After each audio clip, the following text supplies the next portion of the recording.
What's been your favorite experience, your favorite event, activity for the week so far? Steve, I'll start with you. Sorry, man. Okay. Gosh, it's been a fun week so far. I feel like as a team, we haven't really gone out as much because we've just really been preparing for the game. But as far as activities, I think going to the College Football Hall of Fame, that was pretty fun. Just seeing past Buckeyes and what they've been able to contribute to Buckeye Nation, just football as a whole, has been pretty cool. And then being able to play Family Feud and whatever, Drop It Like a Tie, whatever the hell it was called, that was a lot of fun. It's just been really nice just being able to hang out with the team the past 3 days or so, just being able to bond a lot in a new place for a lot of people, so that's been really fun. Yep. JT, what about you? What's the highlight of your week? Other than coming out here, it'll probably be the MLK church, just seeing about and talking to somebody who was firsthand there.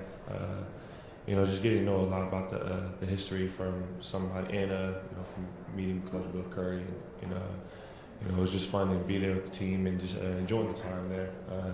There's a big game coming up. I think at the same time we got to sometimes not worry about it so much to, have some free time, have some downtime. But I say that was a pretty good highlight of my week since being here. Very good. Appreciate that. All right, we'll go ahead and open it up for questions. One reminder, just from yesterday, please everybody remember to silence your cell phones, please, so we can have a good environment. All right, raise your hand. We'll get you a wireless microphone. And I guess we'll start right here in the front row on the right, please. Coach Knowles, when Darnell Washington and Brock Bowers are on the field at the same time, with Brock being so versatile, do you count it as 11 personnel or 12 personnel? Can you explain what that might mean? I think you have to, because of the versatility, the fact that they can line up tight to the formation and wide, you have to prepare for those two tight end sets. You're not going to get that all the time, but if you're not prepared for that, they can do damage from the line of scrimmage, and then you make the adjustments when they move out. But they're certainly dangerous wherever they line up. All right, next we'll go second row on the left. Yeah, Rob Aller, Columbus Dispatch. Jim, when you look at what happened in the last game, do you try to fix, was that a game-specific situation, things that went wrong, or were there deeper issues, and how do you differentiate between those and try to fix them in 5 weeks? Yeah, they're, it's explosive plays, really, what it came down to, and really what most football games come down to from a defensive standpoint. Something that we had been very good at when you look at our numbers over the course of the season. So, not systematic, just too many explosives. You have to look at those on an individual basis, determine what the issue was on that particular play, hold myself accountable for it. If it was a problem with the scheme, the players understand it. We deal with those as a defense together, because those are the critical factors in winning the game. And we talk about them, but we give solutions. All right, next we're going to stay on the left side all the way in the back. Jim, as you look at this Georgia, Dom Tiberi, WBNS TV, as you look at this Georgia offense, how big of a challenge is this? What are some of the biggest concerns in defending them? Yeah, well, it's a huge challenge. One our guys have worked for all year. The versatility of the offense with the multiple tight ends who are extremely talented, receivers who can make plays in various ways throughout the field, running backs who can attack you both inside and outside, and a quarterback who just does a marvelous job of managing the whole thing. It's a complete offense. It's developed like an NFL offense, and they have a bunch of tools at their disposal. So, we need to be sound across the board and really play hard with great effort. It is still football, and that makes a big difference. The effort of the players really makes a big difference. Okay, we're going to go across the aisle on the right. Yeah, Clay Hall, ABC 6, Fox 28 in Columbus. Coach, first to you, just a similar question. What is the degree of difficulty as you go from Michigan to Georgia? Any similarities? Is this a tougher test? They're I'm not trying to be cliche, but they're all tough. The way I look at it, because our job as a defense is to stop the opponent. The stop rate is very important to me. Something I think our guys take seriously, and we've done well in our stop rate over the season. So each team presents different challenges, and this is the reigning national champion. So you're talking about a bunch of guys that are going to play at the next level. You're talking about a serious program that has a consistency to it and multiplicity. So it's a huge challenge, but we need to take it apart piece by piece. That's what we've done. Make sure everybody is on the same page and play hard. All right, next we're going to go with left side on the third row. Yeah, following up on that, Jim, Jacob Benjamin with the Lantern. You've talked earlier this season about your first season at Ohio State serving as defensive coordinator. It's like the pinnacle of college football, a dream destination and whatnot. I'm curious from your point of view, just how has it been preparing for the college football playoff at Ohio State for you personally, and just your approach, and just have you noticed any differences just coaching ahead of the playoff for you now that you're at Ohio State? No, I really have not taken time to do that. That's not my job. My job is to prepare these guys the best I possibly can for the challenge that awaits them.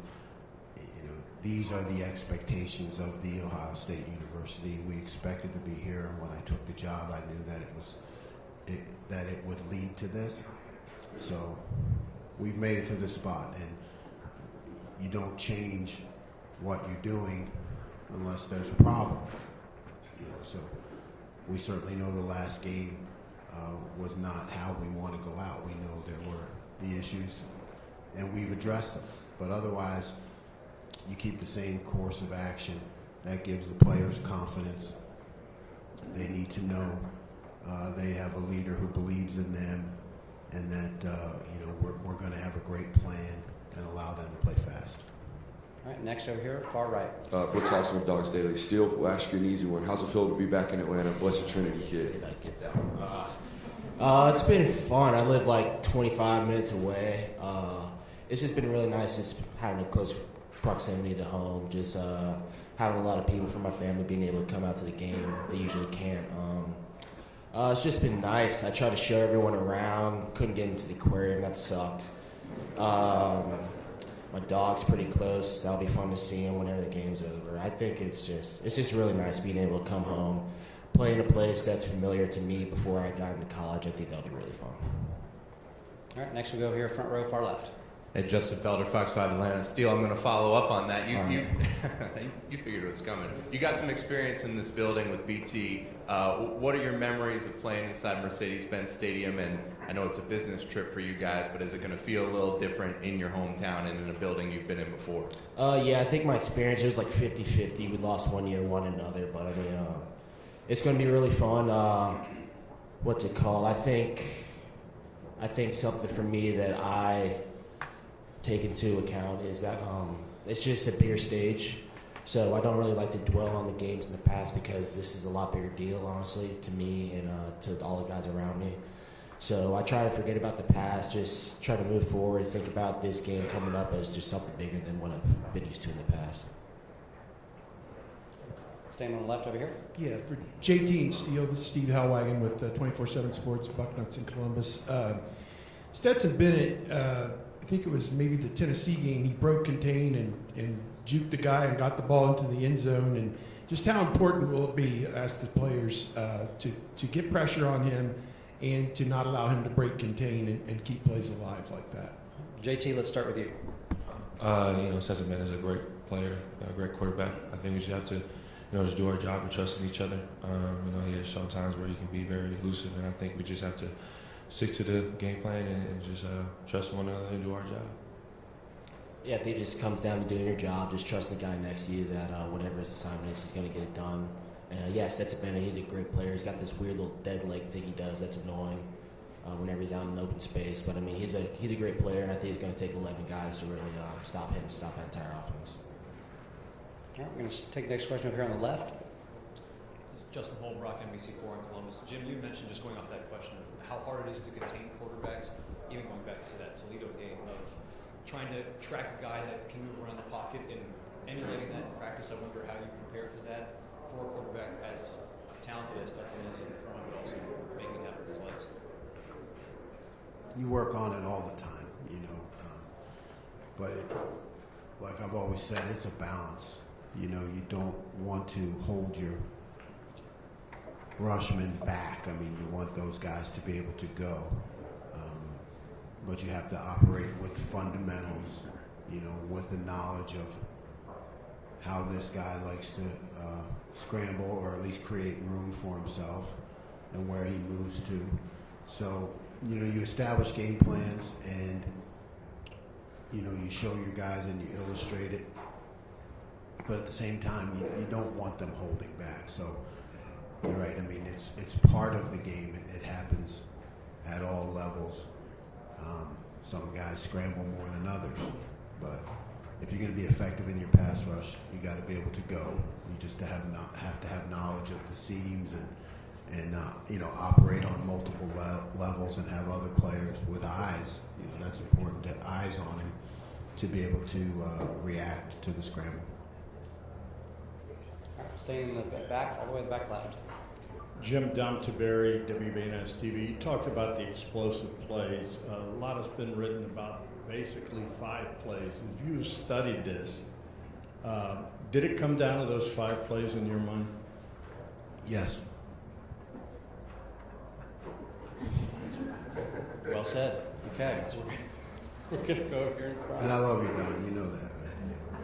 Yeah, Brooks Austin, Dogs Data. JT, not often you see football teams rotating tackles. How rare is it, I guess, and how do you go about studying maybe seeing 3 different guys out there between Broderick, Amarius, and perhaps Warren McClendon? I think it all starts with preparation. Just being ready for whatever is going to be thrown at you. Great group of guys, great tackles. I think we just have to, stay poised and just be ready for the changes. Right here, 4th row on the left, please. Coach Caleb Spinner, Scarlet and Gray Sports Radio. Knowing how different you set up your scheme than any other team in college football, how much of preparing for Georgia is looking at film from previous games, for example, the SEC championship against LSU, and how much is going to be feeling them out in the first half? It's a good question. I mean, you're always going to take a lot from what you've seen, and you have a chance to piece a lot of things together to have an idea, But you're right. It's all a guessing game when it comes to coaching and preparing it.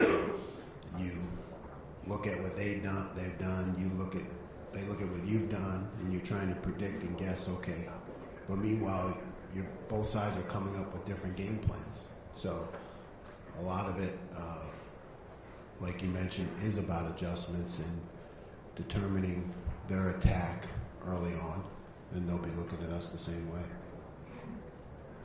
Do we have it over here? No? All right, next question. Where are we going next? Okay, we are going over here. Yeah, Coach Steve Hellwagen with 24/7 Sports. The 2 plays that Michigan made to the tight end, it seemed like your safeties may have been caught looking into the backfield on those 2 plays, one for a long touchdown, the other for an important 4th down conversion. I guess just those are veteran players that you had in those situations. Just what happened in those 2 instances, and what have you, I guess, done to preach discipline in this last month or so those type plays don't happen again?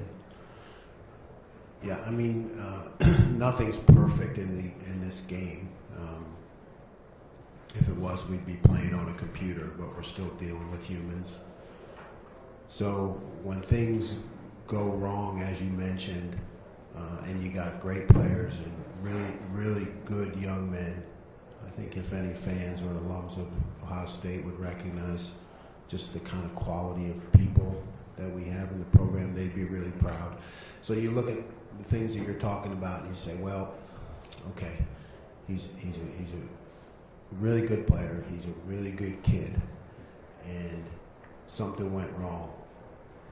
So people want to point blame, and that's where it comes back to me. I mean, it's definitely, our players, they are always trying to play their best. So now it's up to me I think it's easy in the cop-out as a coach to say, well, that guy blew this particular play or he didn't get it right, and I coached him on that.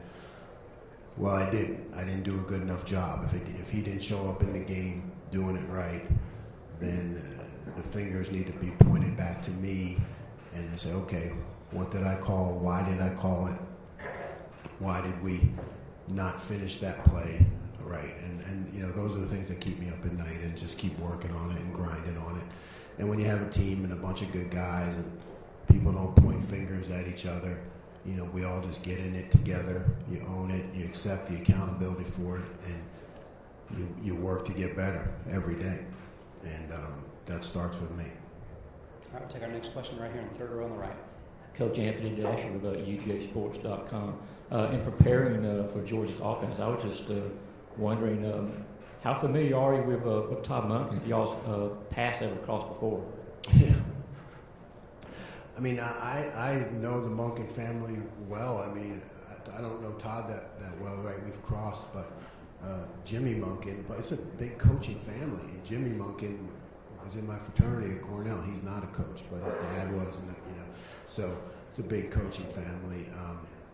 He certainly does a great job, and you go back to all his stops, and he did a great job at Oklahoma State, and so we have that in common.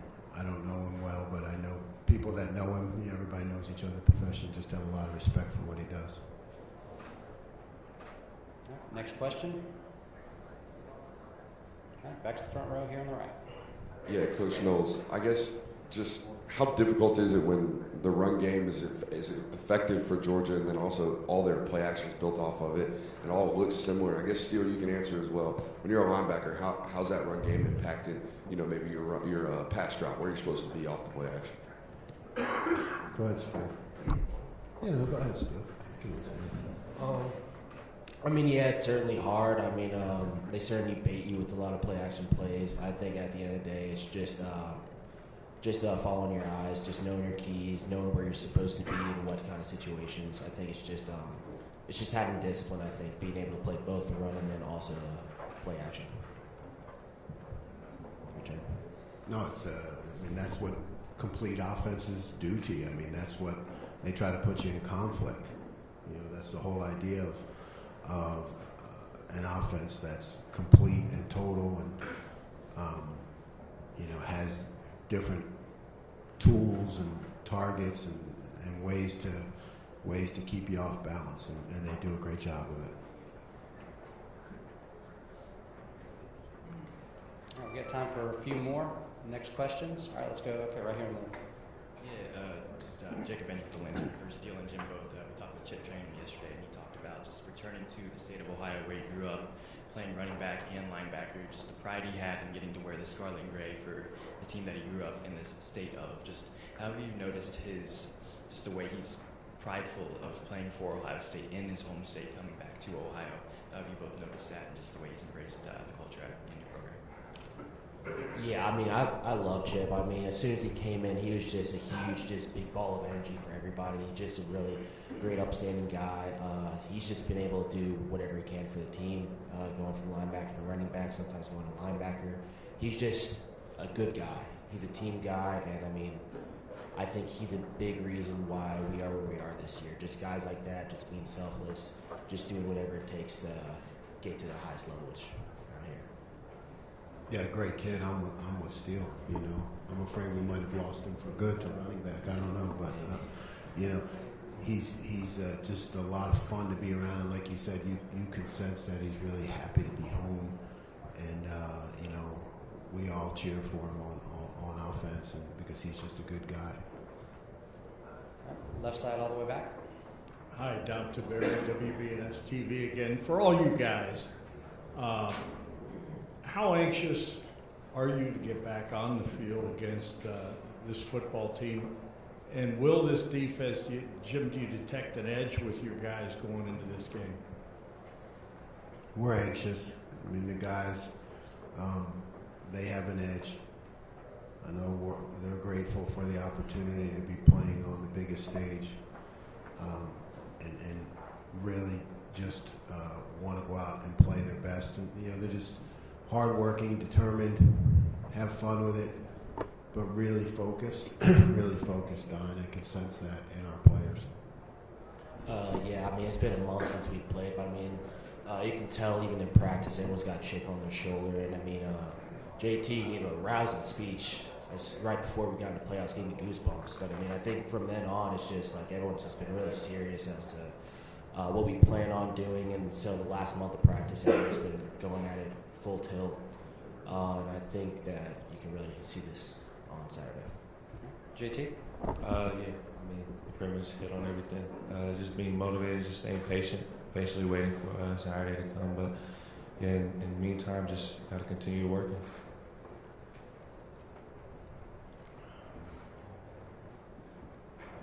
All right, we got time for maybe one or two more. Any final questions? JT, you got anything you want to share about the speech? Yeah, it was just pretty much just at that time. I think it was very, it was a very uncertain time. No one knew if we were gonna get in, but I think it was just more of just, everybody got to stay ready and hold each other accountable. All the morals we talk about within our team just has to be displayed at this moment.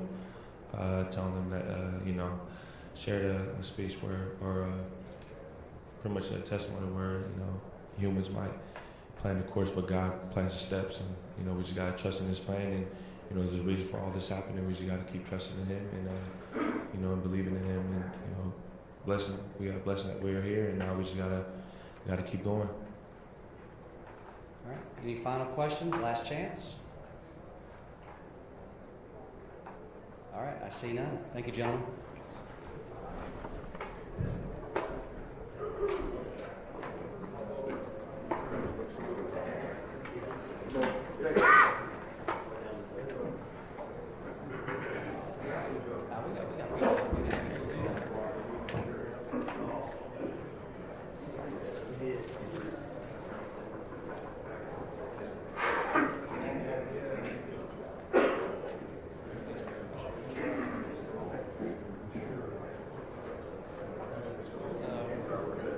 Yeah, Tommy.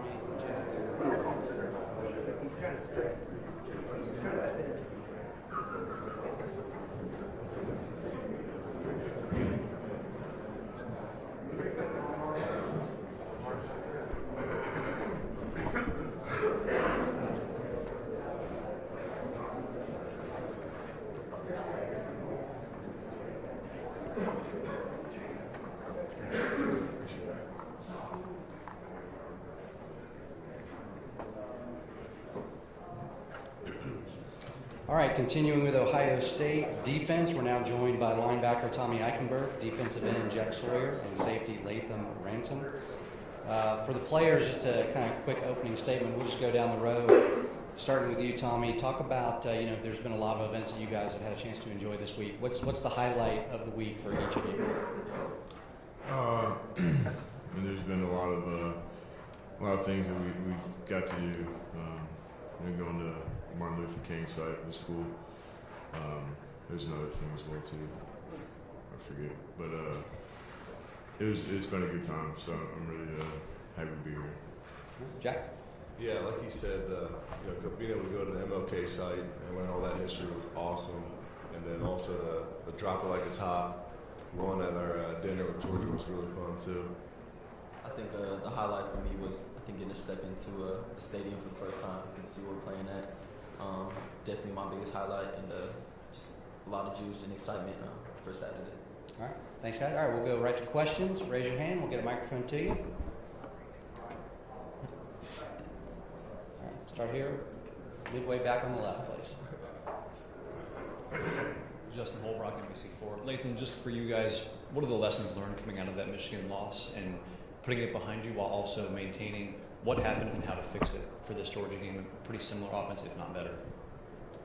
At the end of the day, I think our biggest lessons were just to do your job, not try to do too much, and then when the play is called, just everyone needs to do their job and execute at the highest level, and those plays don't happen. But we're all focused on Georgia now, so that's where our minds are. Next question. All the way back left. Hi guys, Dom Taberry, WBNS TV. For all three of you guys, just how big of a challenge is this as you look at this Georgia football team, and what's the biggest concerns in defending them in your mind? I'd say, overall, just a great offense. They can do a lot with the ball, and I think it's hard to defend, but it comes down to us. Yeah, I just think they got a veteran quarterback. Obviously, who's a great player. They got a really athletic offensive line too. So I think they like to play to their offensive line strength, how athletic they are, and big up front with a lot of stuff they do. And having a veteran quarterback as good as Stetson Bennett, brings a lot of challenges as well. Yeah, I agree. I think he does a great job of getting the ball into the playmaker's hands. Does a great job of taking what the defense gives him. And I think they do a good job of motion, shifts. So at the end of the day, like Tommy said, it's up to us. Everyone just needs to be on the same page and to execute their job, and I think we'll be good. Okay, right here, front row. Right. Yeah, Jack, Brooks Austin with Dogs Data. I'm just curious, you mentioned the versatility, all the athletic movements. I'm assuming you're talking counter and things like that. Does that ever slow your rush when you know that, hey, I could be getting kicked right now, I could be getting wrapped, things could be happening to me in the run game. I need to maybe hold up with my pass rush. Yeah, I think it's something to keep in the back of your mind a little bit. I wouldn't necessarily say it slows you down. It's just kind of that thing, every time you get off the ball, you could be coming to get kicked out. And I just got necessarily to be ready for it. And being able to transition in the pass quickly and transition into kicking that guard or tackle out coming to get you quickly too if it presents itself. So. Katie Capusta with Spectrum News right here. Guys, it's been over a month since you guys have played. Can you just all explain the emotions, maybe anxiety, excitement heading into finally getting back on the field and maybe proving some of the doubters wrong after that Michigan loss? Yeah, we're really excited. This past month, practicing really hard, and really excited to get back out there. Jack? Yeah, I think definitely after that loss we took late November, we've all been very eager to get back out on the field and just prove everybody wrong and prove ourselves right. And so we're looking forward to step on that field Saturday night. Yeah, I agree. Everyone's excited. This is an opportunity to show what our defense is really about and how good we really are. So I think we couldn't be looking forward to it more. All right, one more time all the way back left. Hi, Jack. Dom Taberry, WBNS TV. Is this an angry defense? Obviously there's a lot of people, and some of your teammates said it's Ohio State against the world. Is this something you guys have embraced? Yeah, 100%. We feel like it's always been Ohio against the world. We feel like that's never going to change. And so, throughout this whole month of bowl prep, our defense has been playing very pissed off in practice. I think the whole team as a whole has been, and I think that's where we need to be. And like I said, we're just really, really focused and really eager to get back on the field Saturday night. Okay, far left over here.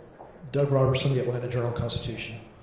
Y'all talk about the versatility of Georgia's offense. How do the tight ends that Georgia has make y'all's challenge that much more difficult? I think that they're good in the run, but they're also good in pass too, so they're very versatile. Yeah, Tommy hit on the button there. I think they're really versatile, and the way they can bring them out on the backfield and do different route combinations really makes it difficult to defend, and gives you a bunch of different looks. And they got three good ones too, so they're always rotating and bringing another guy in here and there. And so I think it just it poses a good challenge, and I think we're up for it. Yeah, I agree. I think that when you're looking at both them tight ends, they present different challenges, and they're different types of tight ends. So when you're looking at them, if you happen to be uncovering one or covering the other, you just got to know what you're getting and what this tight end likes to do. So I think that's the challenges they present. All right, we'll go next, front row on the right. Evan Kroll with Dogs Daily, and this goes for all three of you. Are you guys tired of talking about the Michigan game? Yeah. Yeah. Yeah. All right, I think we have a consensus there. We'll move on from Michigan. Did we have one over here on the left? All right, we're going to go fourth row on the left. Caleb Spinner, Scarlet Gray Sports Radio. Lathan, knowing the particular focus on the safety position and the defensive secondary in general for Ohio State, do you feel that a lot of eyes are on you to perform well against Georgia? I mean, playing for Ohio State, there's a lot of eyes on you at all times, and a lot of critics and a lot of people that have some stuff to say. But at the end of the day, that's what you come to Ohio State for. You come to Ohio State for big games like this to play great players that we're about to play. So I think that we're just excited for the opportunity. Do we have another one on the left? Maybe? No? Okay, let's go over here on the right.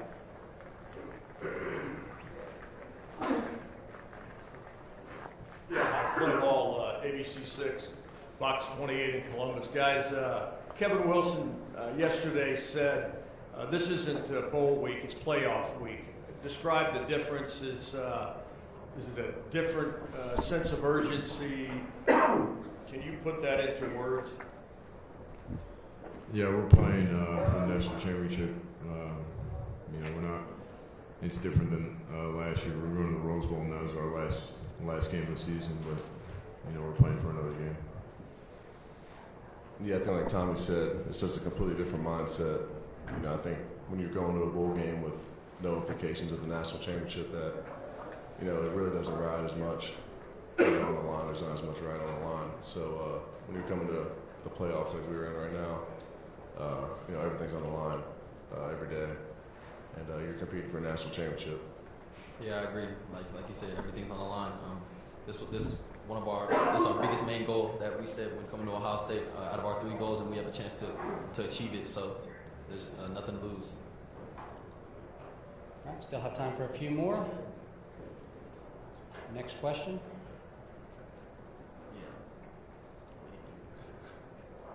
All right, while they're thinking about that, a question I like to ask you guys. I know you guys have seen a ton of Georgia film over the last several days and weeks. What team do they remind you of from the Big Ten? I know offensive styles are different, but what's the closest approximation to a Big Ten team that you played? I probably wouldn't say anyone really. You probably want me to say some team, but I'm not gonna. But yeah, I'm not going to force you to. Tell me. All right. What about you, Jack? I'll just say scheme-wise and the way they use your tight ends and whatnot. Penn State probably. What I'd say. Yeah, I feel like y'all know the answer to that, but I'm finna just say Penn State too.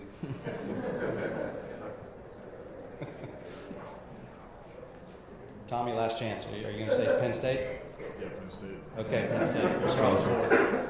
It's unanimous? All right, guys, a couple more. Where are we going next? All right, back to the front row on the right.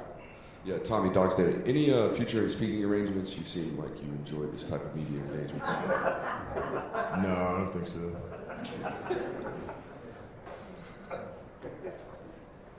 Good questions out of this front row right here, I can tell you that right now. Anybody want to talk about Michigan anymore? All right, that's a no. All right, back over here on the right. Just curious, in the last month, have you felt back home more support or, you guys messed it up, et cetera, et cetera? Is it, what is the feeling that you get from Buckeye Nation right now? I'd say, just being on the team, it's we really just keep in the building, and it's we play for each other in the building too, and obviously for Buckeye Nation as well too. But we really just try to stay in the building and have each other's back, and just try to get better. Yeah, I just think we try not to look at any of the positive or negative things that fans or media has to say, and just focus on each other and coming to work every day and getting better and just staying within the building. That's what Tommy said. Yeah, I agree. I think we stay in the Woody, and whatever's said outside the Woody, like you said, positive or negative, shouldn't affect us. We're here and here for each other, here for the brotherhood, and I think that's all that really matters. Hi guys, Dom Tiberi again, WBNS TV. Sometimes adversity brings a team tighter together. The brotherhood, we hear often you guys talk about that. How has that been the last month, and the circle the wagons kind of keeping everything? You guys said you kind of stayed in the Woodies, but what's that been like, and has it made this team tighter, this defense tighter? It's definitely made this this team tighter. Just we were down for a little bit, and then we all came back together, right? We got stronger, and we have each other, and that's all we need. So.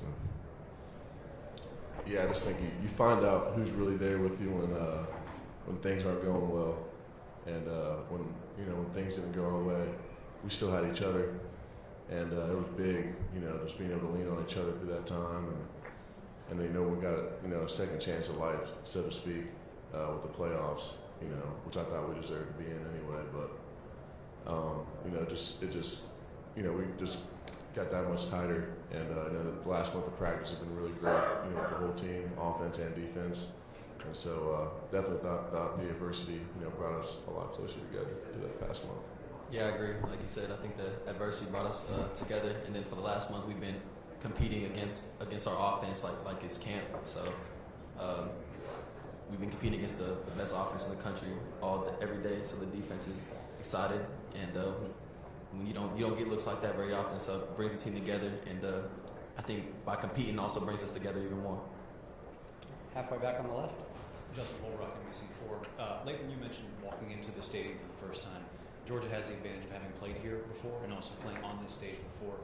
For any of you, how do you not let the moment be too overwhelming and try to get comfortable in a position that you haven't been in before, where Georgia has been here before? I think, like I said earlier, when you sign to come to Ohio State, you sign for games like this and opportunities like this. And I think that, considering us the underdog, being the underdog, I think we should take pride in that. For me personally, I've been an underdog my whole life, and so I almost prefer sometimes being the underdog. Yeah, I don't really think that, I wouldn't necessarily say they played in an environment like this, and we haven't. I think that every game that we play, there's 110,000 in our stadium, and anywhere we go. So I think that, we're very well prepared, to walk in that stadium and, play on this stage. And I think a lot of guys on the team have played in this stage before. And so, we're really excited to get in there and kick that ball off Saturday. Yeah, just really excited to get out there. Be a good turnout, so we're excited. All the way back left. Yeah, a lot has been made of this Georgia offense and some advantages they may have. Where do you guys, and this is for all of you, where do you guys think you may have some advantages? Everywhere. I think it just comes down to, all of us just doing our job, and if we do that, we have a really good chance. Yeah, I agree with Tommy. I think we got, advantages, across the board on both sides of the ball, and we just got to, go out there and execute. Yeah, I agree. I think it just comes down to doing your job and executing at the highest level, and I think we should be fine. Hey guys, Kevin Newton, Buckeye Huddle. I know you're 100% focused on Georgia in this game, but there is another national semifinal going on, TCU and another team. How much are you paying attention to that? Do you have a prediction on that game? Yeah, we're not paying attention to that game at all. We're focused on Georgia.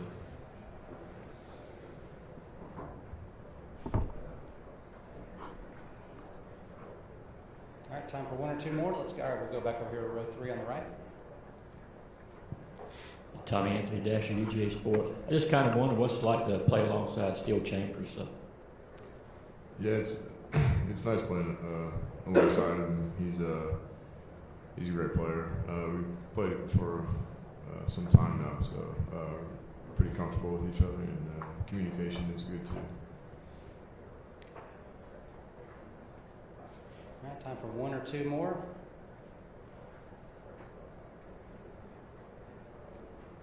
All right, last chance. Everybody done? All right, guys. Thank you very much. Appreciate it. Thank you.